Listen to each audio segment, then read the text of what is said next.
우리는 때때로 기독교 안에서 굉장히 안타까운 장면들을 경험하곤 합니다.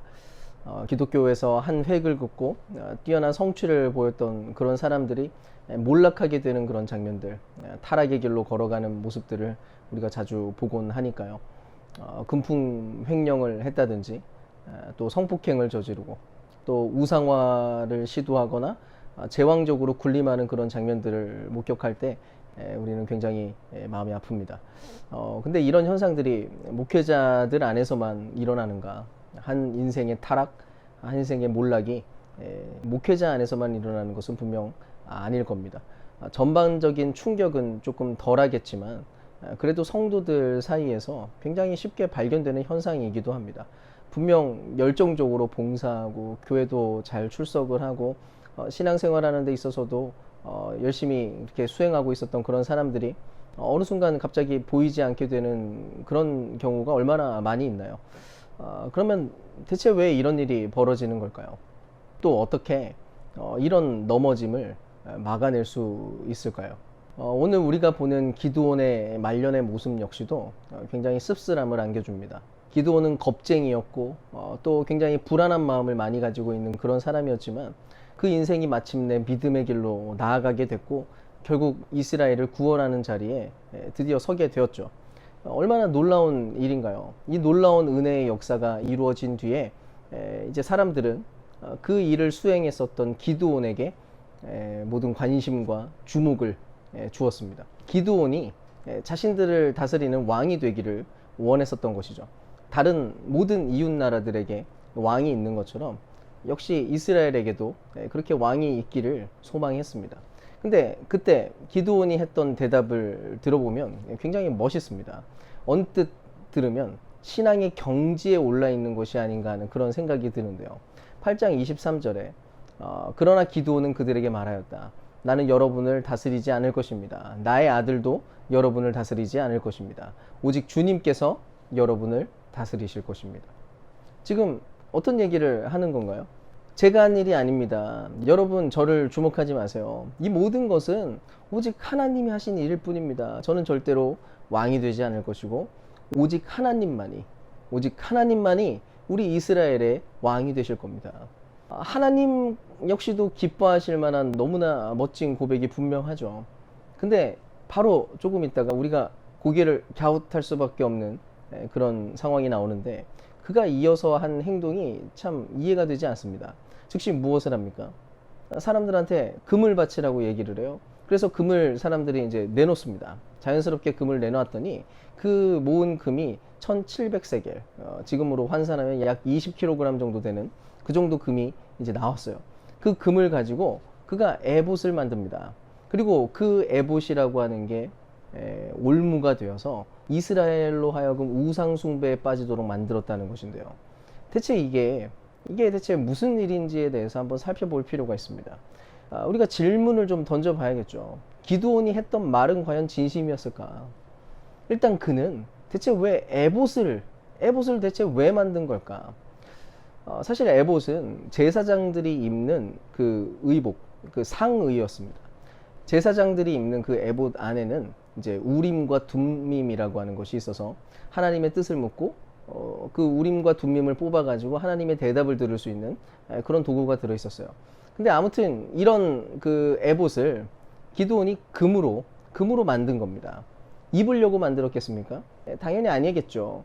결국 황금 에봇, 누구나 주목하게 만들 만한 이런 에봇을 만든 이유가 뭐냐면 자신이 그 제사장들과 같이 신탁을 받는 자라는 것을 상징적으로 나타내기 위한 것이었어요. 황당하죠. 분명히 입으로는 나를 다스려 주십시오, 우리를 다스려 주십시오 라고 하는 그 청을 거절을 했는데 지금 아무리 보아도 그의 말과 행동이 지금 일치되지 않는 그런 장면을 보게 된다는 겁니다. 뭔가 진심이 아닌 것처럼 느껴지죠.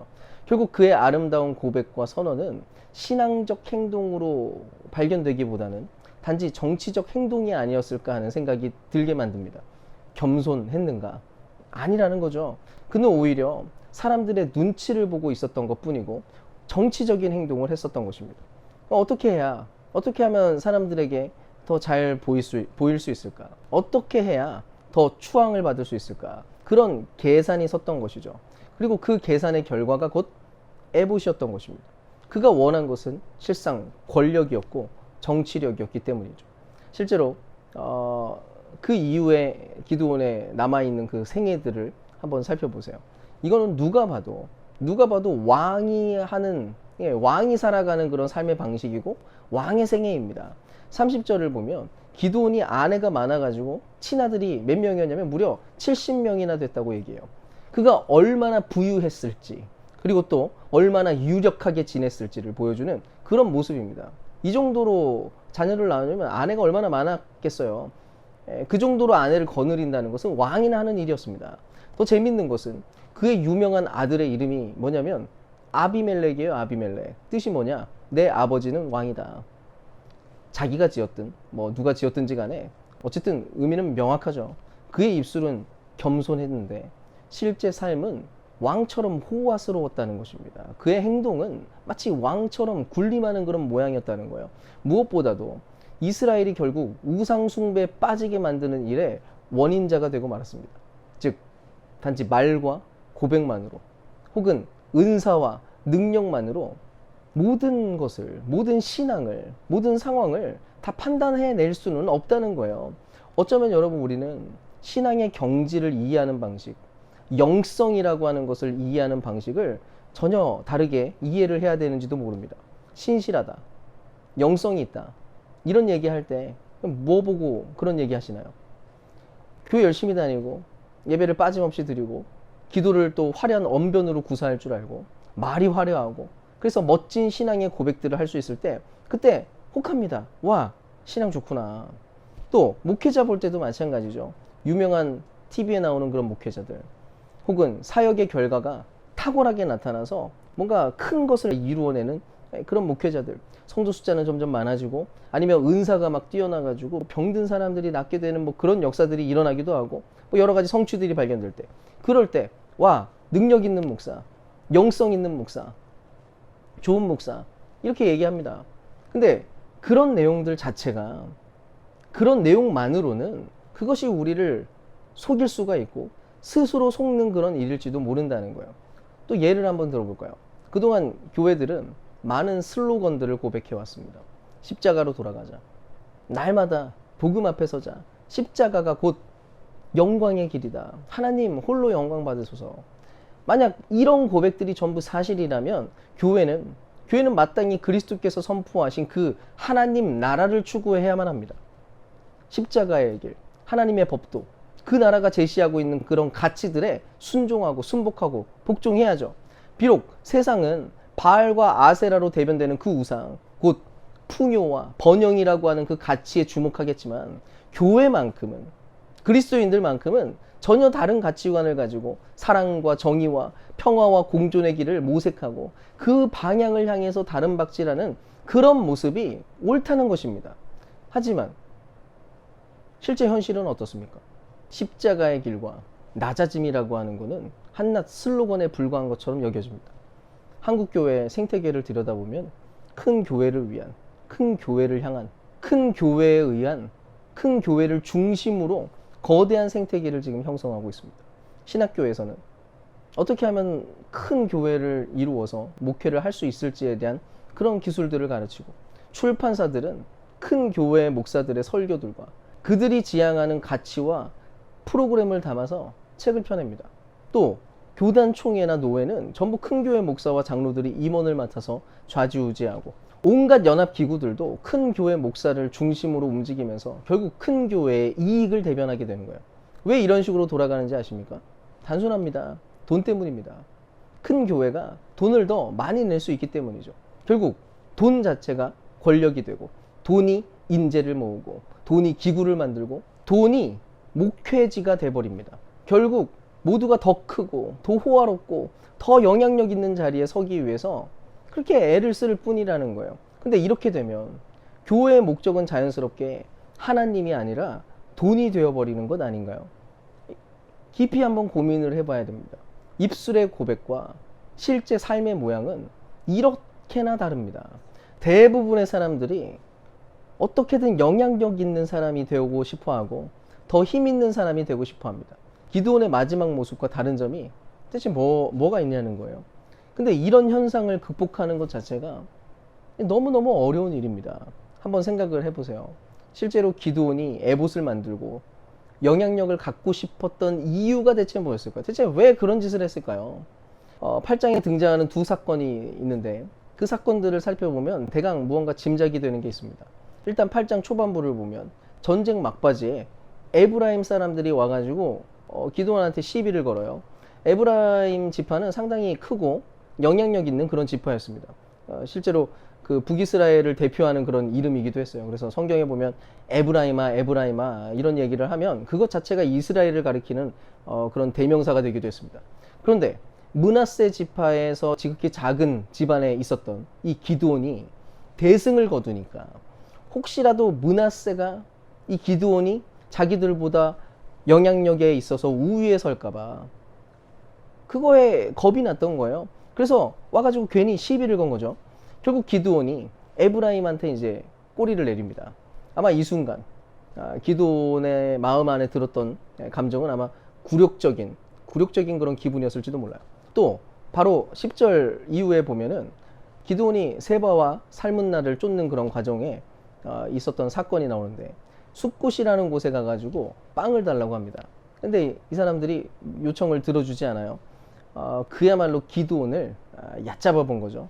그러니까 기드온이 지금 가지고 있는 그 현재 지위, 사람들이 기드온에 대해서 판단하고 있는 어떤 정도, 그의 영향력, 이런 것들을 가늠해 볼 수 있는 거죠. 결국 기드온은 자기가 가지고 있는 그 조그마한 영향력, 지금 조마조마한 그런 상태에 있는 그 불안한 상태, 그 불안한 지위 가운데 있는 자신이 지금 뭔가 좀 못마땅하게 여겨진 것입니다. 무엇보다도 자기가 거둔 이 대승, 자기가 거둔 이 업적, 그것에 걸맞는 지위를 인정받고 싶었다는 것이죠. 불안하기 싫으니까, 안전하고 싶어서, 또 내가 거둔 성과를 제대로 인정받고 싶어서. 그래서 기드온이 에봇을 만듭니다. 명성과 힘, 바알과 아세라가 추구하는 그 풍요와 번영, 그것을 원했던 거예요. 그 자리로 기껏 바알의 제단, 바알 신상 깨부수고 나서는 다시 그 자리로 돌아간 겁니다. 기드온뿐만 아니라 이스라엘 전체가 함께 말이죠. 여러분, 우리도 마찬가지 아닙니까? 우리도 조마조마한 삶이 싫어요. 조마조마한 게 뭐가 좋습니까? 내일 일을 모르는 삶, 오늘 하루 또 하나님께 매달려야 되는 삶, 단 하루도 통제할 수 없는 이 삶이 우리는 불편하고 힘듭니다. 다른 사람들한테 영향력을 못 미칠까봐 그거 두려운 거예요. 그래서 하나님만이 우리의 왕이라고 고백은 하는데 실상 내가 어떻게든 힘과 영향력과 풍요를 좌지우지할 수 있는 그런 왕이 되려고 하는 움직임에 동참하게 됩니다. 어떻게 해요? 예수 믿고 부자 되고 예수 잘 믿어서 성공하고 결국 더 크고 화려하게 되는 게 신앙의 목표가 겨우 그 수준이 되고 마는 거예요. 교회 역시도 세상에서 휘둘리지 않는 강한 교회가 되고 싶다. 더 세상에 영향을 미치는 교회가 되고 싶다고 더 부유한 교회가 되기를 꿈꾸고 더 강한 교회가 되는 것을 꿈꿉니다. 그게 곧 하나님의 영광이라고 속이면서 말이죠. 근데 말 그대로 이거는 거짓말입니다. 그것이야말로 바알과 아세라의 가치관이기 때문이죠. 그렇다면 우리가 어떻게 하면 이 유혹을 이겨낼 수 있을까요? 어떻게 우리가 다시 원래의 자리로 돌아가 버리는 게 아니라 이겨내고 지켜내고 그리스도 안에 설 수 있을까요?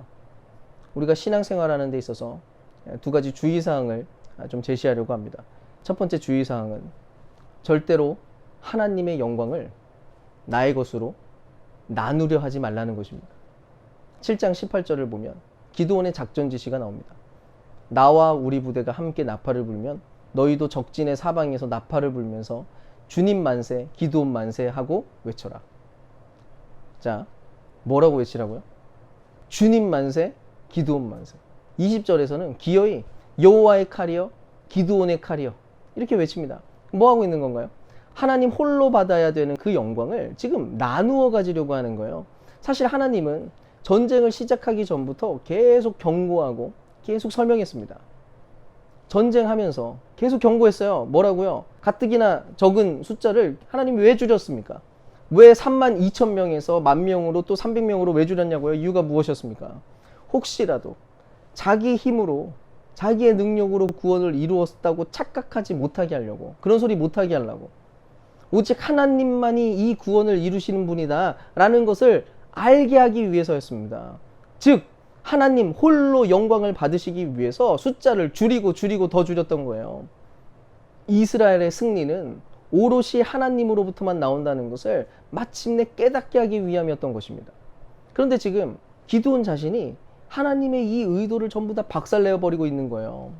예, 맞아요. 하나님 영광 받으십시오. 좋습니다. 근데 저도 좀 영광 받을게요. 저도 한계 좀 있지 않습니까? 저도 그래도 열심히 했습니다. 제가 잘 믿어가지고, 그래도 하나님 말씀 잘 믿어서 딱 300명만 데리고라도 그렇게 출전하지 않았습니까? 저도 영광을 누릴 자격이 있습니다. 하나님 절반 받으시고 저 절반 가질게요. 하나님 나라 이루세요. 대신 저에게는 부와 명예를 주시옵소서. 한 가지 예를 들어볼까요? 주님은 구제할 때 오른손이 하는 일을 왼손이 모르게 하라고 했습니다. 근데 교회들은 늘 교회의 이름과 담임 목사 이름을 아주 크게 내걸고 싶어 합니다.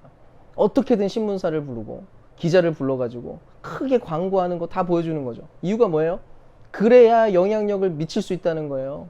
선한 영향력을 미치기 위해서, 교회의 이미지를 개선하기 위해서 더 좋게 해야, 그래야 하나님이 영광 받으시니까. 죄송하지만 틀렸습니다. 하나님은 스스로 영광 받으시는 분이에요. 내가 나팔을 불고 우리가 어떻게든 영광스러운 모양으로 우리 자신이 그렇게 비춰져야만 하나님이 영광 받으시는 게 아니라는 것입니다. 우리는 다만 말씀 앞에 순종하면 되는 거예요. 순수하게. 의도를 가지지 말고 순수하게 하나님의 뜻에 따라 그냥 살아가면 그뿐인 것입니다. 예수님을 보십시오. 그분은 십자가를 향해서 걸어가셨습니다. 가장 수치스러웠던 그 죽음의 자리를 그분은 받아들이고 그 자리로 나아가셨어요. 믿음으로 받아들였습니다. 그래서 하나님의 계획이 실패했습니까? 아니잖아요. 오히려 하나님은 영광 받으셨고 그리스도는 그 죽은 자 가운데서 일으켜져서 하나님의 우편에 앉으셨습니다. 그럼 바로 거기가 우리의 길인 거예요. 맡은 자에게는 다만 충성만이 요구될 뿐입니다. 영향력을 더 발휘하기 위해서, 더 추앙받기 위해서, 그래서 애를 쓸 필요가 전혀 없다는 것이죠. 여러분, 한국교회에 스타 목회자가 필요합니까? 아니에요. 크고 탁월한 교회 하나가 빛나야만 되는 건가요? 그것도 아니라는 것입니다. 교회 이름이 유명해지고 추앙받는 자리에 올라서야 되는 게 아니라는 것이죠. 하나님만 추앙받으시면 되고 오직 하나님만 영광받고 그분만 높여지면 됩니다. 그리고 그런 일들은 하나님의 뜻에 따라 맡겨진 자신의 몫을 묵묵히 순종하며 살아가는 지극히 작은 이들의 모임들을 통해서 그 안에서 이루어지는 일들인 거예요. 그래서 교회도 목회자 한 사람에게 집중되거나 의존되는 구조가 되면 안 되는 것입니다. 서로 피차 복종하는 관계를 만들어가고 모두가 함께 힘을 합쳐서 그렇게 이루어 나가는 사역이 되어야 되는 것이죠. 어떻게든 자기가 더 잘 되기 위해서 애를 쓰는 것 자체가 하나님과 영광을 나누려고 하는 그런 태도인 것입니다. 여러분, 우리는 절대로 그러지 말아야 됩니다. 부탁드립니다.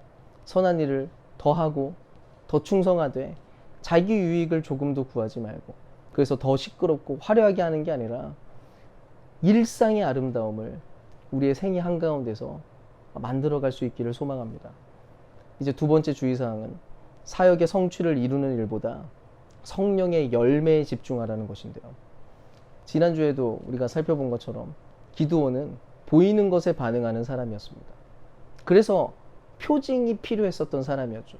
또 그만큼 자기 눈에 확연히 보이는 결과물, 그 성취에도 이제 마음이 빼앗기게 되었습니다. 기드온이 에봇을 만든 이유는 결국 자기가 이루어낸 그 일들에 걸맞는 명성과 힘을 얻고 싶은 그런 욕망 때문이었어요. 우리는 너무나도 자주 무엇을 해야 될까? 우리가 무엇을 해내야 될까? 무엇을 이루어내야 될까? 여기에 집중을 하곤 합니다.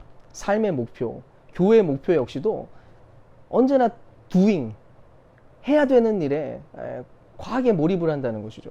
어떤 사역을 할까? 어떤 역사를 이루어낼까? 이게 온통 초점이 되어 있곤 합니다. 그래서 많은 교회들, 주변에 있는 교회들이 하고 있으면 그거 다 하려고 하고, 그러다가 지치고 낙심하고 좌절하곤 하죠.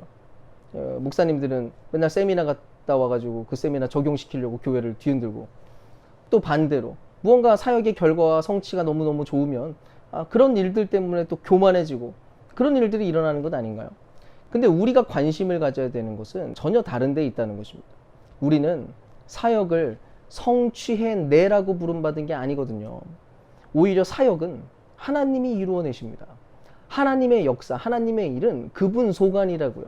작고 아무것도 아닌 것들, 300명이라고 하는 그 지극히 조그만 숫자만 가지고도 크고 놀라운 일을 행하시기로 그분은 이미 결정하셨습니다. 하나님의 영광과 능력을 나타내기 위해서 하나님은 의도적으로 그렇게 일하신다고요. 우리는 다만 하나님이 기뻐하시는 그 존재가 되면 그뿐인 거예요. 교회다움. 진정 교회다운 게 무엇인가? 하나님은 어떤 교회를 말하시고 있는가? 그냥 그것에 집중하고 거기에 머물러 서 있으면 되는 것입니다. 그게 무엇입니까? 결국은 성령의 열매들이에요. 성품. 교회다운 성품.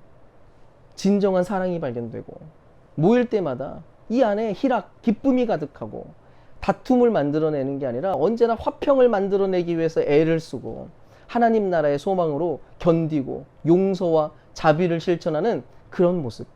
맡겨진 온갖 선한 일들을 충성스럽게 감당할 뿐만 아니라 그래서 한 걸음을 내딛기 위해서 발걸음으로 옮기는 그런 수고를 진행해 나가고 욕망을 제어하고 하나님 나라를 위해서 절제하는 그런 모든 일들. 그것이 그런 성품을 만드는 것이 곧 교회, 우리가 서 있어야 되는 그런 자리라는 것이죠. 오늘 기도원 이야기가 주는 교훈들을 우리가 기억하고 마음에 결단했으면 좋겠습니다. 예수님을 믿는다고 하면서도 주님을 따른다고 말하면서도 실상 자기중심적으로 자기 주장으로 그렇게 살아가는 모습이 너무나 흔한 시절을 우리는 지금 살아가고 있습니다. 하나님의 영광, 하나님의 이름을 늘 말하고 추구하는 척은 하면서 뻔지르르한 종교적 언어들과 기술들로 결국은 자기 영광을 추구하는 그런 일들이 얼마나 많이 있나요? 하지만 우리 그러지 않았으면 좋겠습니다. 우리의 삶이 아무리 조마조마하게 느껴지더라도 이렇게 조마조마한 게 때때로 초라하고 또 그래서 영향력 없어 보이는 그런 현실들이 우리 마음에 들지 않는다고 해도 결코 권력과 힘을 탐하고 그것을 추구하는 자리에 서지 말라는 것입니다. 그 일을 위해 결코 하나님의 영광을 가로채지 않기로 결정하시고 성취하는 일보다 오히려 성령의 열매, 그 성품들에 집중하기로 결정하고 결단했으면 좋겠습니다. 바로 그렇게 자금을 추구해 나가고 하나님 나라 복음 앞에서의 진실함을 추구해 나가는 그런 저와 여러분 될 수 있기를 주님의 이름으로 축원드립니다. 우리는 이미 영광스러운 존재들이니까요.